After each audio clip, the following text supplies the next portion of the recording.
Hello everyone, welcome to Ernest Wallace academy. आप सभी के लिए आज का जो वीडियो होने वाला है काफी जबरदस्त वीडियो होने वाला है, जिसमें यूपीएससी सीएससी का अप्रॉक्सीमेटली मैंने 2010 से लेकर के 2021 तक का सिलेबस का एनालिसिस किया है और मैंने जो चीजें एब्जॉर्व की है कि सिलेबस में कहाँ पे चेंजेस आ रहे हैं, कौन से सब्जेक्ट में कहाँ पे चेंजेस आए हैं, कैसे आपकी तैयारी होनी चाहिए ताकि आपका प्रीलिम्स 100% क्रैक करने का जो चांसेस है वो बढ़ जाए।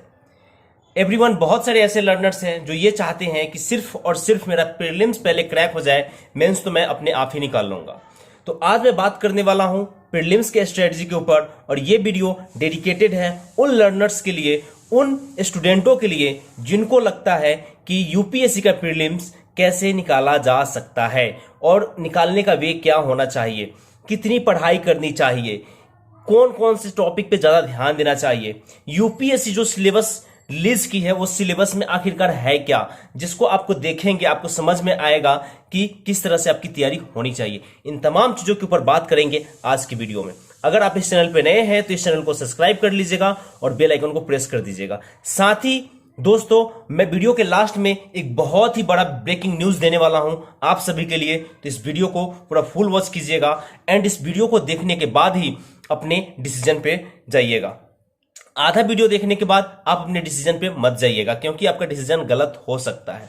तो आज मैं बता दूं कि आज का वीडियो कैसा रहने वाला है।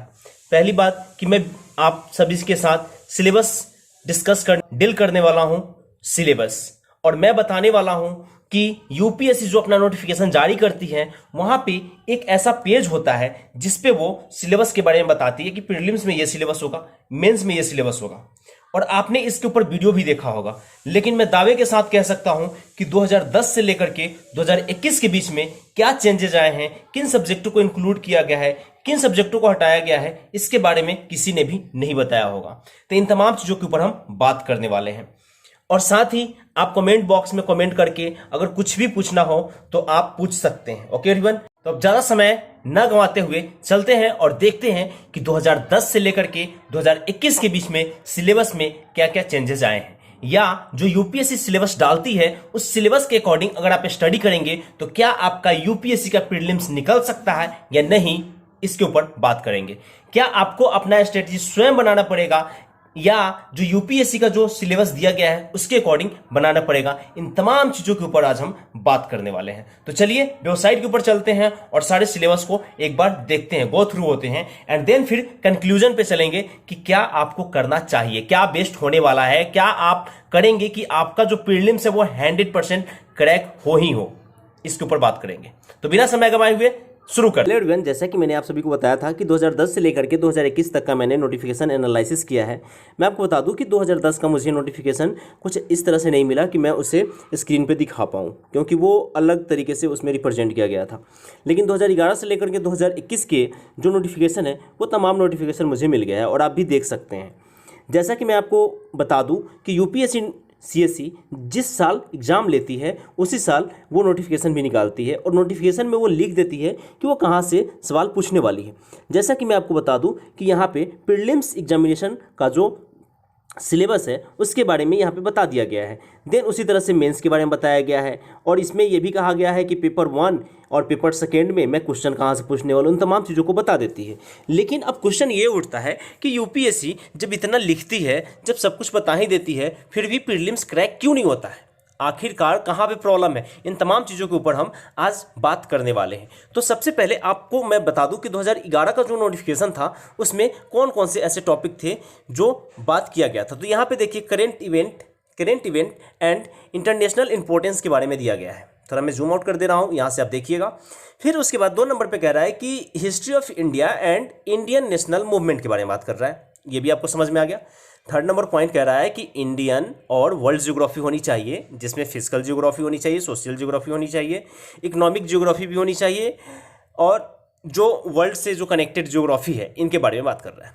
3rd नंबर में कह रहा है कि भैया इंडियन पॉलिटी होनी चाहिए और गवर्नेंस होना चाहिए, कॉन्स्टिट्यूशन के बारे में आपके पास नॉलेज होना चाहिए, पॉलिटिकल सिस्टम कैसे वर्क करती है उसके बारे में थोड़ा देख लो, पंचायती राज क्या है इसके बारे में थोड़ा जान लो, पब्लिक पॉलिसीज कैसे बनाई जा रही है, कैसे उसका फॉर्मेट है, उसके बारे में बात कर रहा है। और साथ में ही कह रहा है कि राइट इशूज क्या है, इसके बारे में बात करता है। और उसके बाद जो एक पॉइंट दे देता है जिससे आपका टेंशन बढ़ जाना चाहिए, वो कहता है ईटीसी। अब ईटीसी में तो कुछ भी हो सकता है, कुछ भी डाल सकते हैं आप इंडियन पॉलिटी से क्वेश्चन बना करके। ये जहां जहां ईटीसी है ना, उसको आप एकदम पकड़ के रखिएगा, क्योंकि डॉट टू डॉट जब तक आप कनेक्ट नहीं करेंगे तब तक चीजें समझ में नहीं आएगा। एक बहुत अच्छी कहावत है कि अगर आपको एक वृक्ष काटनी है और उस वृक्ष को काटने में अगर आपको 2 घंटे लगने वाले हैं, तो आपको 1.5 घंटे कम से कम अपने औजार को नोकीला बनाने में करना चाहिए। 2 घंटे यूज अपने औजार को इतना ज़्यादा धार दीजिए अपने औजार पे कि वो पेड़ को आधे घंटे में काट दे, जहाँ पे वो 2 घंटे में काटता है। उसी प्रकार जब भी आप एग्ज़ाम देने की, कोई भी एग्जामिनेशन हो, चाहे वो यूपीएससी हो, चाहे वो पीसीएस एग्ज़ाम हो, कोई भी एग्ज़ाम हो, एग्ज़ाम देने से पहले आपको अपना हथियार मजबूत करना पड़ता है। और वो हथियार तभी मजबूत कर सकते हैं जब आपको ऐसा लगे कि ये सामग्री आपके पास होना बहुत ही ज़्यादा आवश्यक है। तो इसी चीज़ के बारे में आज हम बात कर रहे हैं। फिर यहाँ पे देखिए, जैसा कि मैंने हिस्ट्री के ऊपर बात किया, यह एक सब्जेक्ट आपको दिख रहा है कि भैया हिस्ट्री से क्वेश्चन आ रहा है, ज्योग्राफी से क्वेश्चन आ रहा है, पॉलिटी से क्वेश्चन आ रहा है। तीसरा जो आपको सब्जेक्ट दिख रहा होगा यहाँ पे, इकोनॉमी से बात कर रहा है कि ये इकोनॉमी होनी चाहिए, एंड जो सोशल डेवलपमेंट है उसके ऊपर बात कर रहा है। फिर सस्टेनेबल डेवलपमेंट की बात कर रहा है, फिर पॉवर्टी के बारे में बात कर रहा है, इंक्लूजन के बारे में, डेमोग्राफिक के बारे में बात कर रहा है, फिर सोशल सेक्टर इनिशिएटिव के बारे में बात कर रहा है, सोशल सेक्टर इनिशिएटिव के बारे में बात कर रहा है। आप यहाँ पे देख लिए, यानी कि 3 चीज़ें आपको दिख गया। पहला करंट अफेयर दिख गया फर्स्ट, दूसरा आपको हिस्ट्री दिखा, तीसरा आपको ज्योग्राफी दिखा, चौथा आपको पॉलिटी दिख गया है, और 5वां आपको इकोनॉमी दिख गया है। छठा जो है आपका इन्वायरमेंट इकोलॉजी में की बात कर रहा है, और 7वां आपका जनरल साइंस की बात कर रहा है। अब यहाँ पे आप देख रहे हैं कितने मतलब कि कंसाइज वे में दिया गया है कि जर्नल इश्यूज होने चाहिए, वो भी जर्नल इश्यूज के नॉलेज किस पे होना चाहिए, इन्वायरमेंट एंड इकोलॉजी के ऊपर, बायोडाइवर्सिटी के ऊपर होनी चाहिए, क्लाइमेट चेंज के बारे में होनी चाहिए। और इसके लिए आपको कोई बहुत ज़्यादा वो पीएचडी करने की जरूरत नहीं है, इन तमाम चीज़ों को इसमें दिया गया है। और लास्ट में दिया गया है कि भैया जर्नल साइंस का नॉलेज होना चाहिए। जर्नल साइंस में आप जर्नल साइंस क्या रटोगे, न्यूटन का लॉ रट के जाना है क्या, कि केमिस्ट्री का फॉर्मूला रट के जाना है, मतलब कि करना क्या है आपने, तो यहाँ पे लिख दिया जर्नल साइंस। अब इन हैं और देखते हैं। उसके बाद जीएस पेपर सेकंड में ये कहता है कि 200 मार्क्स का क्वेश्चन होगा, 80 क्वेश्चन हम पूछेंगे, कॉम्प्रिहेंशन से क्वेश्चन पूछेंगे। उसके बाद आप यहाँ पे देख पा रहे होंगे कि लॉजिकल रीजनिंग होनी चाहिए, डिसीजन मेकिंग होना चाहिए, जर्नल मेंटल एबिलिटी होना चाहिए। फिर हम मैट्रिक तक का बेसिक सब्जेक्ट से क्वेश्चन पूछेंगे, जिसमें डीआई होगा, चार्ट, ग्राफ, टेबल, डाटा और सफिशिएंसी पे क्वेश्चन पूछेंगे। और इंग्लिश लैंग्वेज जो होगा कॉम्प्रिहेंशन लेवल का, वो 10th क्लास का होगा। लेकिन मैं आप सभी को बता दूं, ये जो कॉम्प्रिहेंशन कहा जा रहा है कि ये 10th लेवल का होगा, क्या इसको देख करके आपको कभी ऐसा लगा है कि 10th लेवल का ही इसमें क्वेश्चन पूछा जाता है? आप समझ पा रहे हैं मेरी बातों को? अगर आप समझ पा रहे होंगे तो आप समझ पा रहे होंगे कि मैं कहना क्या चाह रहा हूं।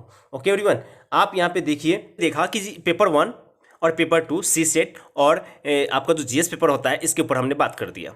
तो ये 2011 का। अब 2021 में देखते हैं कि 2021 में क्या कहा गया है और क्या क्या चेंजेज आए हैं या सेम है, उसके ऊपर बात करते हैं।